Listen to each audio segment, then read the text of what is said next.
welcome to the next episode of the Fitness Network podcast. Today I am joined by James, who is my mentor. So James, give us like a little intro on yourself, because I actually don't know what your background is into the fitness industry. Interesting. Okay, so I'm James. I am an online coach. I run Body by Vogel, which is basically like a male kind of transformation company, and also head up mentoring for Limitless with Elliot Wise. And also, been a pleasure to see Rosie grow over the last few months, which is been pretty cool. And I just love everything fitness and business. And I actually got into the fitness industry because I was basically kind of bullied. So I was kind of chubby as a kid, and I liked sport. I used to play football, and I remember I think I broke my wrist when I played football, and then I was obviously overweight. So joined a gym at leisure centre. Um, got into a really weird rut of like basically I don't know why, but I just did a 5k run every single day. Like no joke, like a 5k run every single day for like 3 months, and I got like so thin. So it's quite cool when I speak to people, because I've kind of been at actual both ends of the spectrum, because I know what it's like to obviously I did that initial thing, then I got into kind of muscle building. Then I listened to like the standard 46-year-old Dave in the gym that says, eat all you can, mate, and just lift heavy, regardless of my form. Ended up getting basically fat again. And then and then I did my show prep. So I went like up, down, up, down.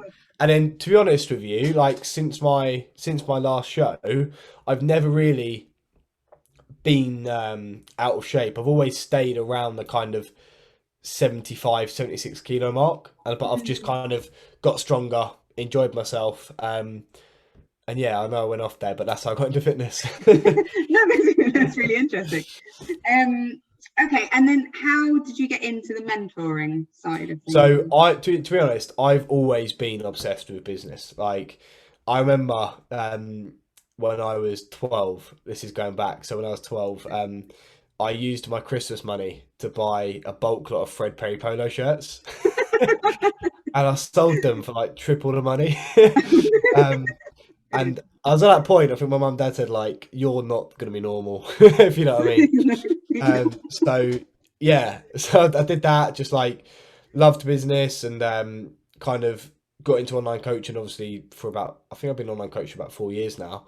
I kind of went in and out of it, but I've been pushing it for probably 3 years. Then I went on board with Elliot as a mentor about 2 years ago, when I first met Elliot. And I think he kind of knew as well that I like wasn't like normal, you know what I mean? And then he like I was always asking like the whys and learning, and even like I love systems and I love automation. So a lot of my stuff now is like helping people kind of automate things and systemize things. So I was even like kind of showing him a few things in systems, and he loved that, and then kind of brought me on, and like we've just absolutely never looked back, really. And it's been a pleasure, and I absolutely love it. Like I liked getting into shape, and I liked getting people into shape, and I thought that was like amazing. But helping people like win with business is like a completely different level. Yeah. When I get texts saying like, "Hi mate, I've just left my full-time job," and it's like, or like, "Hi mate, I've just like hit triple my standard wage from coaching." That's when I'm like, and when I can see what it's doing for people and the freedom it's giving people, that to me like is actually better than coaching at the moment. Like for me, like a lot of people have said, like, "Are you still doing coaching?" And I am, and my books are still open. But for me, like, I'm just business at the moment, and I Yeah. love it. Absolutely love it. It's another big life-changing thing, isn't it, though, for people, really? Like absolutely massive. And I think that's why I think where I've gone from not helping people to obviously getting people into shape and having them make me realise that's like wow. But then when you've, like I said, you've got people like getting mortgages and like stuff like this, and like I'm even giving like for example, there was a guy that came on and like he was 6 months away from a mortgage, so like I even helped him with his books to like it's just things like that Yeah. that's nuts. Like that I never thought I'd be doing at like yeah, where I am. It's bizarre. Love that. Okay, so you kind of covered some of your favorite parts of coaching and mentoring, but is there any bits that you don't like? Um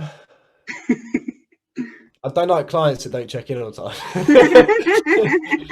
especially like where my time is quite limited now, and I like it's hard because I really care about my service, I really care about my results, but like if a check-in is late, and it's like I say to clients now, I'm not just being like sort of Arsy about it, dick, like, do you know yeah. what I mean? Like I'm just saying, like I just generally don't know when I'll be able to get your feedback back to you.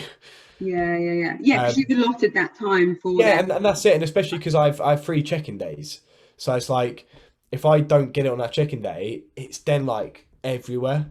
Um, so yeah, probably clients that don't check in on time. Um, what's my other pet peeve about coaching?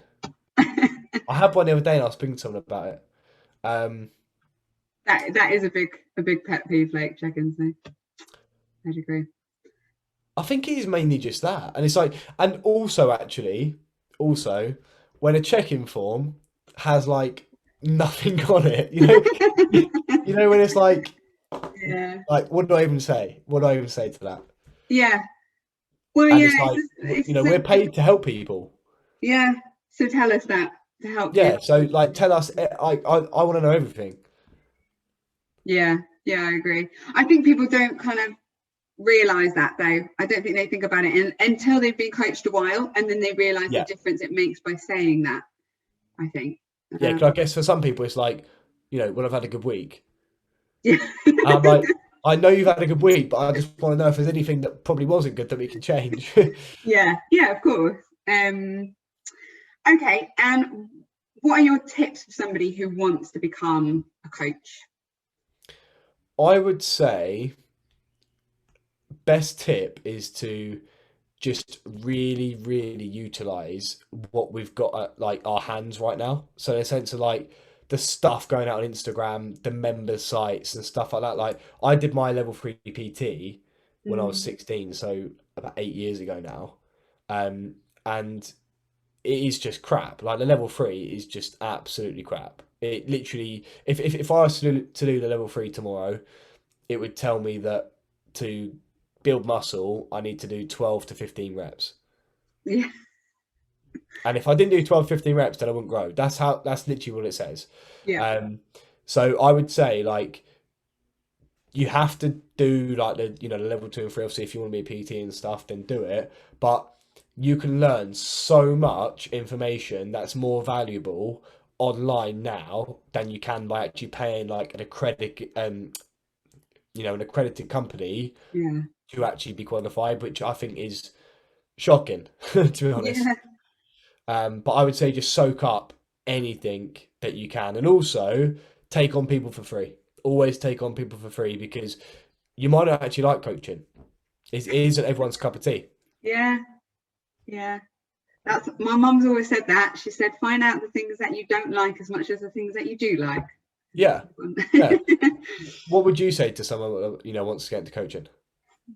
I'd agree. I'd say it's a very experience driven thing. And so Yeah, it like coaching for free is brilliant because I don't think anything replaces that. true. Um, Yeah, and, working with different bodies, different mentality as well is a big, I think people don't realize how much psychology is a big part of coaching. it's massive. Yeah. And I do think that there is a certain eye to it.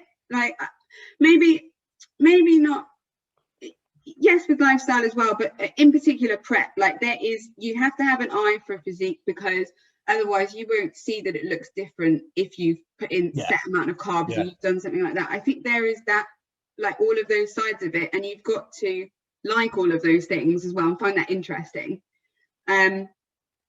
But I think as well, like not being scared to like put yourself out there a little bit, and yeah, like sometimes with with coaching and with like a lot of the fitness industry, in some ways there's no like wrong answer. Definitely. Like there's I think there's things that are dangerous and things that Yeah, are, you know, but I do think in some ways that there's no right or wrong way. Like, you know, they always say, like, if you're going to diet, there's many ways to skin a cat. Like, it's not like yeah. you can, And you know. I actually think that's one of the biggest things. In fact, that's the biggest pet peeve of the whole industry for me right now is coaches that say like, if your coach has got you on this, then you need a new coach. And it's like, you don't know what that client's body is like. Like, you know, what's wrong for dieting a guy down to 1800 calories if he needs to go down to 1800 calories? There's Yeah, nothing wrong with that. But there's coaches saying like, you know, or if you're on 1800 calories, get yourself a new coach. Just like, you know, come over here and I'll help you lose all the weight whilst eating loads of food. It's like, you won't, because that individual won't change. It's the same individual. And I think that's what it is. That's the biggest pet peeve for me at the moment. I don't even think that's a question, but I'm just going to say it. Yeah, I just think it is individual, and yeah, like you just have to like go with the coach, trust the process, and whatever happens, you just have to do. You know, for example, you know, for my shoot, like I had to dig for cardio. Like for you, you have to dig for cardio, but someone else might not have to dig for cardio. yeah, yeah, That's it. You know, I'm not here saying like, you know, like if your coach has got you on loads of cardio, come here because I'll show you you won't have to do cardio. Because if I said that to Rosie and she said, yeah, you know what, I'll go try it, she'll be in the exact same position yeah, because her body responds well to cardio. yeah, yeah, yeah. And it, yeah, I think, and that is in some ways, like, I think that, well, okay, I guess there probably are bad coaches, but equally, I think like it's not to say that like a coach for a certain client is like a bad one, because it might just be that they haven't worked out between them what works, or like that relationship just didn't click or whatever. You know, and also don't forget, like, I suppose if somebody has dieted a lot through their lives or like done a lot of shows, bodies don't respond in quite the same way. Yep. And the same thing doesn't work every time either. Like, yes, I do end up on a lot of cardio. Like, I know I do. I know that works for me, but I know that there's other things that we've done, you know, that have worked at a time and haven't worked at a time. So, Exactly. I don't think there's like always, and I think that's frustrating for people, because I think sometimes they're like, oh, well, I know that if I do this, I will lose the weight, and then they don't know why it's not happening that time. Yeah. But yeah, we've probably gone off on a tangent then. But okay, this is something that I ask everyone on the podcast. But Here we go. what do you think is the most important thing to do well in bodybuilding? Do you think it comes down to like genetics? Do you think it comes down to more like work ethic, coachability, or do you think it's something else? I think it's like work ethic / consistency, but I do also think that genetics do play a role, because some people just aren't meant to be body, like, you know what I mean? Like, it's just simple as that. Some people just won't be able to pack on any muscle that they need. Simple as that. Some people just won't have the frame and the shape. Yeah. You know, Yeah. like end of the day, like you get people with abs that aren't symmetrical. You can't help that. Yeah.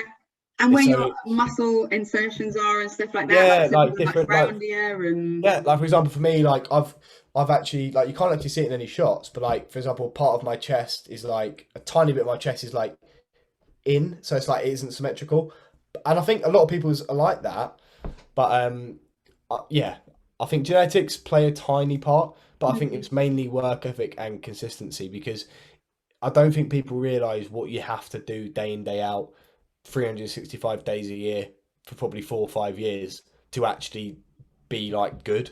You know, yeah, like a lot of people think they'll just get a ton of protein, grab some creatine, start a new split, and in 6 months they're on stage. Like it just doesn't happen like that. And I think that's probably why a lot of people actually don't really grow much, especially like if you go into like places like Pure Gym and stuff, because they just don't realize what you actually have to do. yeah, yeah, and then they just load themselves up on the wrong stuff. Yeah, basically. Yeah, I agree. Good. What about you? Okay, quick fire round. Favorite guilty pleasure food? Moams. I had to think what that was. Your face. Wow, I have not had that one on him. Moams. Okay.